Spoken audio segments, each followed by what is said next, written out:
आज आपसे मेरी बात हुई थी तो कल हमने प्रोग्राम में भी जिक्र किया, कल आपका वहाँ पे स्टैंडिंग कमेटी में भी आपका बहुत जिक्र होता रहा। तो वो जो आके तान टूटी है वो आप पे ये टूटी है। उन्होंने कहा जनाब कि यहाँ पे 13 साल से स्पेक्ट्रम जो है उसकी अगर ऑक्शन नहीं हो पा रही, जिसकी वजह से मोबाइल फ़ोन जो है ये स्लो है और हम इसको बेच नहीं पा रहे पार्टीज़ को, तो उसकी वजह उन्होंने आपका बताया कि अकील करीम डैडी साहब जो हैं वो वजह हैं सर। तो कुछ आप अपने कोई डिफेंस में कुछ कहना चाहते, आप वजह हैं या कुछ और वजूहात हैं?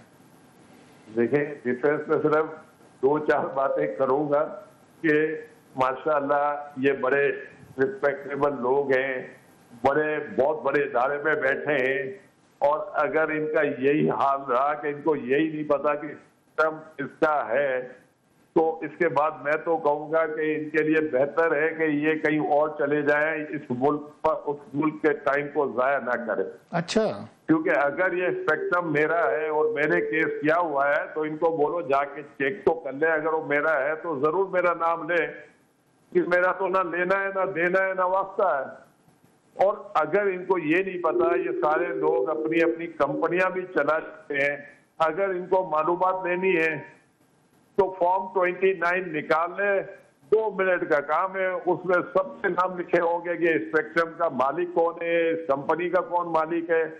खामोखा बिला वजह किसी के ऊपर चीज उछालना अच्छी बात नहीं है, बुरी बात है, बुरी बात। अच्छा, मैं सर वहाँ मीटिंग में मौजूद था कल, पूरी 2-2.5 घंटे मीटिंग रही है। वो तो आपके इर्द गिर्द घूमती रही है। पहले वो कहते रहे बताएं जी इसका मालिक कौन है, फिर कहें जनाब रहने दें, फिर कहें कोई कराची के बिजनेसमैन है। आपका ऑफ कोर्स बहुत बड़ा नाम है सर। तो अल्टीमेटली फिर एक वहाँ पे जर्नलिस्ट जो थे उन्होंने नाम बताया कि जनाब ये जिस कंपनी की बात हो रही है, सन टीवी की बात हो रही है, उसके जो मालिक या पीछे उसके बैठे जो हुए ना, उन्होंने कहा कि अकील करीम साहब हैं, वही इसका स्पेक्ट्रम की नहीं होने दे रहे। और उन्होंने सिंध हाई कोर्ट में, इस्लामाबाद में, सुप्रीम कोर्ट में, लोअर कोर्ट्स में उन्होंने वहाँ केसेस कर करके इनको लम्हा डाला हुआ है, जिसकी वजह से 13 साल से पाकिस्तान में नेट स्लो है। उनको बोलो कि भाई आप ये केस भी निकाल दो, वकील ही ढूंढ लो, कौन सा मेरा वकील है, कौन सा मेरा स्टे है। ये हवा में बात करना और इतने रिस्पेक्टेबल इदारे में बैठ के, ये हमारे मुल्क की बदनामी है भाई। अगर आप लोग वहां बैठ के आपको पता नहीं है कुछ और फिर आप उसके ऊपर बहस करते हैं और बैठे बैठे स्कैंडल बनाते हैं, तो ये अच्छी चीजें नहीं है। मैं तो आपको कह रहा हूँ ना मेरा लेना है ना देना है ना वास्ता है। अच्छा, आपको मैंने इतनी अच्छी सी बात बता दी कि कंपनी का फॉर्म 29 मंगवा लो ना, 2 मिनट लगेंगे। उसके बाद आप देख लो उसके कौन लोग हैं, ये मालिक कौन है, स्टे किसने लिया है, वकील कौन है, 2 मिनट लगेंगे। आप पीटीए के चेयरमैन की मौजूदगी में अगर ये बात हुई है तो पीटीए के चेयरमैन से ज्यादा तो कोई भी बाखबर नहीं हो सकता इस मामले में। उन्होंने भी कोई नाम नहीं बताया, पीटीए के चेयरमैन ने भी नाम नहीं बताया वहां पे, और दीगर लोग आए हुए थे मिनिस्ट्री ऑफ इंफॉर्मेशन टेक्नोलॉजी से, उन्होंने भी नहीं बताया। अगर उन्होंने नाम नहीं बताया तो फिर इनको एहतियात करनी चाहिए ना, उनसे पूछना चाहिए कि भाई असल नाम बताओ हमें, या चलो उनसे ये पूछ लो कि क्या यही नाम है जो हम ले रहे हैं।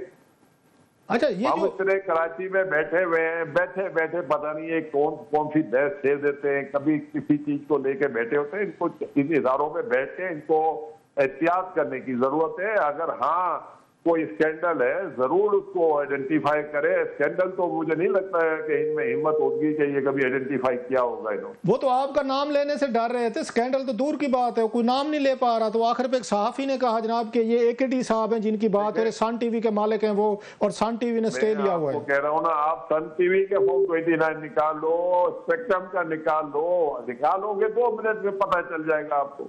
तो आप ये सन टीवी के मालिक कभी थे, आपने बेच दिया है या अभी आपके पास है? देखिए, सन टीवी मेरे पास नहीं। ओके, सन टीवी अगर मेरे पास था भी तो बहुत शॉर्ट टाइम रहा है, और वो सन बिज था, सन टीवी नहीं था।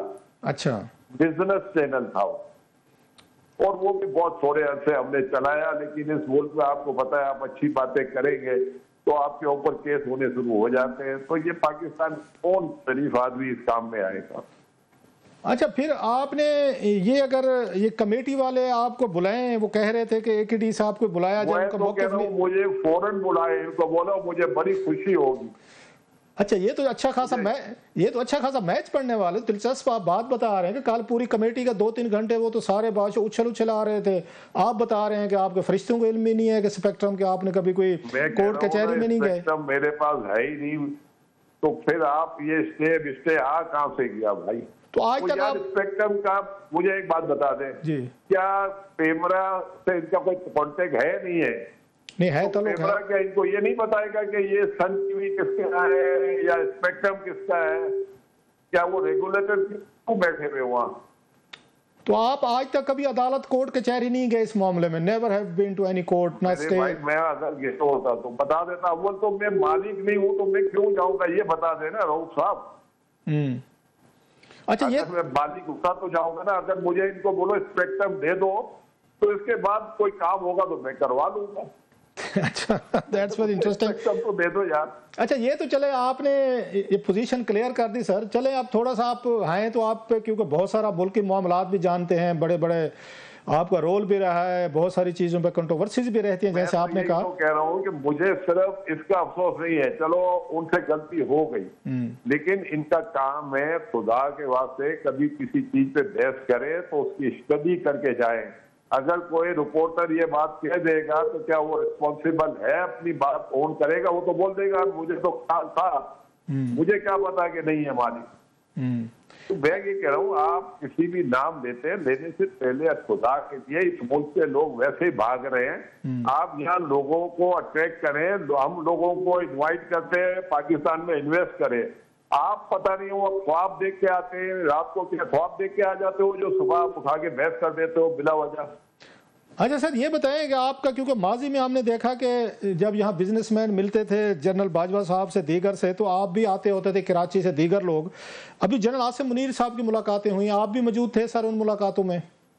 देखिए, मैं इस्लामाबाद पे नहीं ज्यादा, लास्ट जो 2024 में कराची में मैं मौजूद था, इसके बाद की मुलाकातों में मैं नहीं था।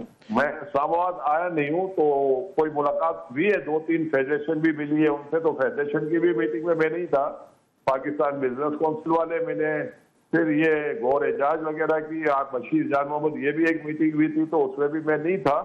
लेकिन जाहिर बात है, अगर मैं होता तो डेफिनेट शायद मैं मीटिंग में होता। अच्छा, तो आपकी जो मुलाकात कराची में हुई थी उसके बाद क्या आपका इंप्रेशन था, या दीगर जो बाद में बिजनेसमैन मिले हैं उनका क्या इंप्रेशन है कि आर्मी चीफ से मुलाकातें जो हुई हैं आज जो सेटिस्फाइड? माजी में क्योंकि आपकी पहले भी मुलाकातें होती थी जनाब बाजवा साहब के दौर में तो ज्यादा होती थी। देखिए, मैं आपको एक बात बता दूं सर, अगर बाजवा साहब आर्मी चीफ थे, अगर मुलाकातें हम कर रहे थे तो एक आर्मी चीफ से कर रहे थे, किसी नाम से नहीं कर रहे थे जी। हम प्राइम मिनिस्टर से मिलते हैं तो प्राइम मिनिस्टर के ओहदे से मिलते हैं, हम अगर प्रेसिडेंट से मिलते हैं तो प्रेसिडेंट के ओहदे से मिलते हैं। पर्सनल ताल्लुक भी हो सकता है, पर्सनल भी मुलाकातें हो सकती है, लेकिन ये डेलीगेशन वाली मुलाकातें, बिजनेस सारे मैन जाते हैं, मिलते हैं, पाकिस्तान की पॉलिसी पे बात होती है। तो कोई अगर किसी के बारे में मुलाकात में कोई आप अपॉर्चुनिटी लेते हैं तो उसको आइडेंटिफाई करनी चाहिए कि भाई ये आपने अपॉर्चुनिटी इस मीटिंग में दी है। तो इस तरह की चीजें ढूंढ के लाना चाहिए, साफियों को भी लाना चाहिए, बाकियों को भी लाना चाहिए, लेकिन किसी से मुलाकात हो तो मुलाकात करना कोई बुरी बात नहीं है, और आपस में हमें कांटेक्ट रखना चाहिए। और मैंने कहा ना कि मुलाकातें ना करना भी मुनासिब नहीं है, ये मुलाकातें होनी चाहिए। अच्छा सर, ये बताइएगा, आप क्योंकि आप बहुत बड़े बिजनेसमैन हैं, समझते भी हैं, बात भी करते हैं प्राइम मिनिस्टर्स के या एस्टेब्लिशमेंट के माजी में बड़े करीब, आप इस इकानमी को अभी कैसे देख रहे हैं? 1.5-2 साल से जो मौजूदा हुकूमत और ये सिस्टम चल रहा है, आपका क्या व्यू है कि अगेन इट्स उसमें आपकी बिजनेस कम्युनिटी इससे सेटिस्फाइड है? आप सेटिस्फाइड हैं कि मुल्क ठीक चल रहा है, इकानमी ठीक जा रही है, चीजें ठीक जा रही हैं? मैं आपको एक बात बता दूं तो भाई जी, पाकिस्तान में बिजनेस कम्युनिटी, जाहिर बात है कि वो हर आदमी की अलग अलग बिजनेसेस है। बहुत सारे बिजनेसेस हैं जो काफी बेहतर कंडीशन में आ गए हैं। अब फर्टिलाइजर का सेक्टर परफॉर्म कर रहा है, बैंकिंग सेक्टर परफॉर्म कर रहा है, फार्मा सेक्टर परफॉर्म कर रहा है, टेक्सटाइल सेक्टर जो बहुत स्लो था बेहतर हो रहा है, एग्रीकल्चर सेक्टर की बहुत ज्यादा प्राइस गिरी हुई थी, लेकिन अब क्योंकि सैलाब आया हुआ तो सैलाब की वजह से उसमें थोड़ी बहुत बेहतरी आई हुई है।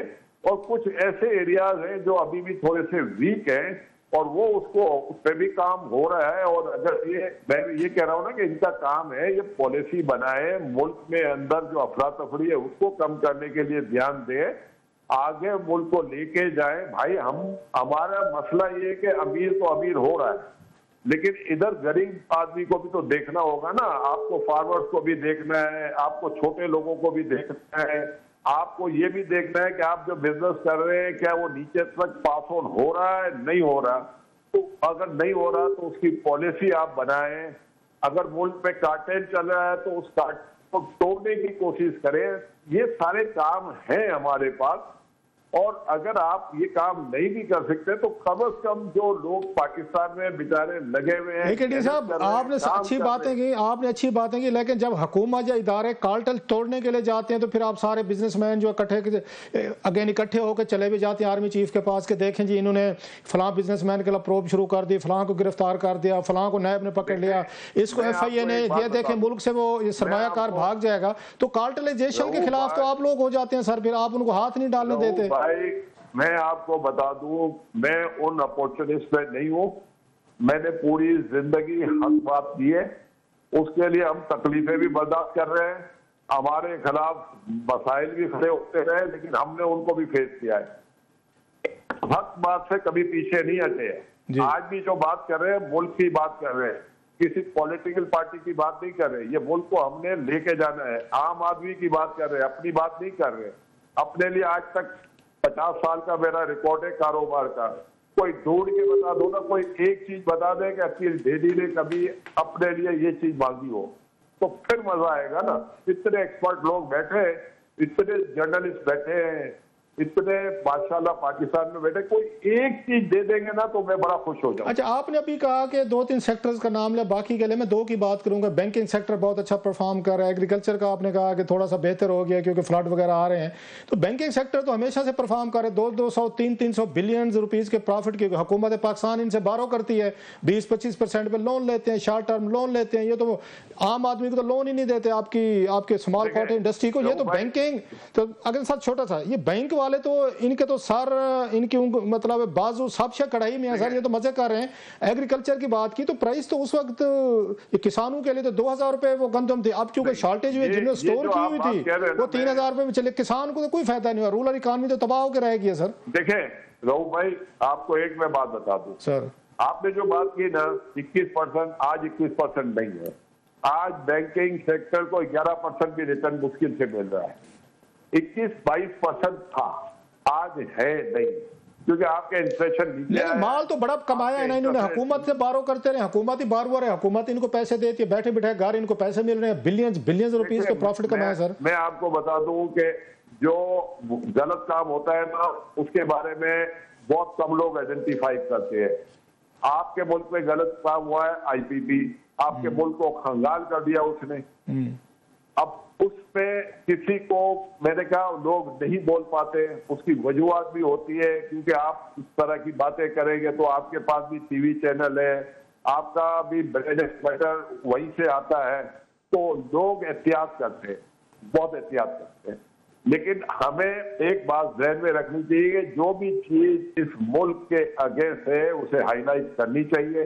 جو سب سے زیادہ فارمرز کو نقصان ہوا ہے کہ گورنمنٹ نے کوٹا 100 روپے فکس کیا تھا من کا, آپ کا گندم کا, اور پاکستان میں 32 ملین ٹن فارمر نے ویٹ پروڈیوس کی, اور کسی نے وہ ویٹ اٹھائی نہیں, جس کی وجہ سے وہ ویٹ جو 4,000 روپے من تھی وہ 2,000 روپے من ہو گئی. ایسا ہی ہے. تو یہ جو بیچارے فارمر چھوٹے لوگ اور آج 3,000 روپے ہو گیا اس کی قیمت. یہ فلڈ والا جو کہہ رہے ہیں جنہوں نے سٹور کی ہوئی تھی ان کو مزے ہو گئے ہیں. دیکھیں آج وہ فارمر کے پاس تو نہیں ہے نا, نہیں ہے نا, وہ تو بڑے لوگوں کے ہاتھ مڈل مین کے پاس چلی گئی. اب جب تک فارمرز کے پاس تھی وہ تو بیچارے مارے گئے نا. ایسا ہی ہے. تو ہمیں تو اس طرح کی پالیسی بنانی چاہیے کہ چھوٹا آدمی مضبوط ہو. پالیسی ان کو مضبوط کرتی نہیں ہے نا, مسئلہ یہ. عقیل صاحب, ابھی آپ نے بات کی تھی جو میٹنگ ہوئی تھی فیلڈ مارشل عاصم منیر صاحب سے, اس میں بزنس کمیونٹی بہت پریشان تھی ایف بی آر کے اختیارات کو لے کر کہ ان کو جو ہے اختیارات بہت زیادہ دے دیے گئے ہیں. اور ہم نے دیکھا کہ پہلے انہوں نے میٹنگ ایک مانگی تھی پرائم منسٹر صاحب سے, پھر شاید ان کے پاس ٹائم نہیں تھا تو پھر انہوں نے یہ میٹنگ جو ہے وہ فیلڈ مارشل عاصم منیر سے کرائی. उसको लेकर कोई अपडेट है क्या? आप सेटिस्फाइड है बिजनेस कम्युनिटी? मुझे एक बात बता जी एक सेकंड, मैं अगर ये फिनिश कर लूं, क्योंकि एक और चीज जिसपे उन्होंने एक और चीज जिसपे उन्होंने कहा था वो इंटरेस्ट रेट्स के हवाले से भी था, और फिर हमने देखा कि एमपीसी हुई और उसमें इंटरेस्ट रेट्स में कोई कमी नहीं आई। तो अगली दफा भी बिजनेस कम्युनिटी ये प्रेशर डालेगी, पुश करेगी कि इंटरेस्ट रेट्स में कमी आए? इस हवाले से भी क्या फील है? इन दोनों बातों के हवाले से बताएगा। देखिए, नंबर 1, आपने जो सवाल किया कि एफबीआर को पावर देना, ठीक है ना, मैं ये समझता हूं कि आप इस मुल्क के साथ ज्यादती कर रहे हैं। आप एफबीआर को जो पावर दे रहे हैं, आप इनको खराब कर रहे हैं। आप एक तरफ कहते हैं कि पूरे मुल्क में करप्शन है, और करप्शन होने के बाद आप कहते हैं कि एफबीआर को पावर दे दो, तो इसका मतलब पावर का तो मिसयूज होगा ना। आप परवेज मुशर्रफ का दौर उठाएं, उस दौर में अब्दुल्ला यूसुफ साहब चेयरमैन थे, एफबीआर के सारे पावर उसने फलक कर लिए और पाकिस्तान का रेवेन्यू टारगेट अचीव होता था। तो आपको भी यही करना चाहिए, जो पावर इनके पास है वो भी ले ले, उसके बाद आपका कलेक्शन बढ़ेगा। अगर आप इनको बिना वजह जितने पावर देंगे उसका मिसयूज होगा, और उस मिसयूज की वजह से ये मुल्क आगे नहीं जाएगा, मुल्क को नुकसान होगा। अच्छा, उनके दौर में आपने अब्दुल्ला यूसुफ साहब की बात की, उनके दौर में 3-4 हजार अरब टारगेट होता था, तो वो भी शॉर्टफॉल आ जाते थे। अब तो 16,000 प्लस। गारंटी देता हूँ कोई शॉर्टफॉल नहीं आता था अब्दुल्ला यूसुफ के दौर में। और अब्दुल्ला यूसुफ के दौर में मैं आपको बता दूं, 2000 का आप बजट उठा रहे हो, पाकिस्तान का टारगेट 350 अरब रुपए था, और जब इन्होंने 2008 में आखिरी बजट दिया था तो वो 1450 मिलियन रुपए का था। सर उसकी वजह है आप जानते हैं जनाब मुशर्रफ साहब उस वक्त, या पाकिस्तान जो है वॉर ऑन टेरर में अमेरिकन के हम पार्टनर थे, और 1.5-2 बिलियन डॉलर हमें वो वहाँ कोलेशन सपोर्ट आ रही थी। So we were getting funds from American, and हमें लोन नहीं लेने पड़ते थे, पैसे आ रहे थे डॉलर। मैं आपको उस बात पे नहीं जाऊंगा। हमें अमेरिकन ने कोलिशन जो फंड में जो पैसे दे रहा था उसकी कोई बहुत बड़ी अमाउंट नहीं थी, 1.5 बिलियन डॉलर। हमारे उससे ज्यादा हमारे खर्च होते थे, लेकिन हमारे डेट डेफिसिट वगैरह इतने सीरियस नहीं थे, हमारी करेंसी इतनी वीक नहीं थी, हमारे डेफिसिट बिल्कुल, मतलब मैं ये मानने को तैयार नहीं हूं कि टारगेट अचीव नहीं हुआ, ये गलत खबर है। फिर आप ये देखें कि कुछ पॉलिसियों का फुकदान उस दौर में हुआ होगा, जैसे उस दौर में स्टील मिल 2007 में प्रॉफिट में थी, फिर 2008 में लॉस कर गई। वो लॉस इसलिए कर गई कि फ्लैट का रेट होता था $300, वो बढ़ के हो गया $1200, और फिर वो $1200 से $280 हुआ, जिसकी वजह से स्टील मिल ने सफर किया। मैं ये कह रहा हूँ, हम लोग बैठे क्यों हैं? हमारा काम है नजर रखे हर जगह पे, जहाँ आपको प्रॉब्लम दिखे वहाँ आप बैठे और बैठ कर उसको हल करें। तो ये काम हम लोगों का है। हमारा काम ये नहीं है कि कीचड़ उछाले लोगों पे। हाँ, अगर आपके मुल्क में जिसने गलत काम किया उसको लटका दें, आपके पास पावर है, अगर आप में हिम्मत है जरूर लटका दें, लेकिन खामोखा बिला वजह गलत बात करना फायदा नहीं।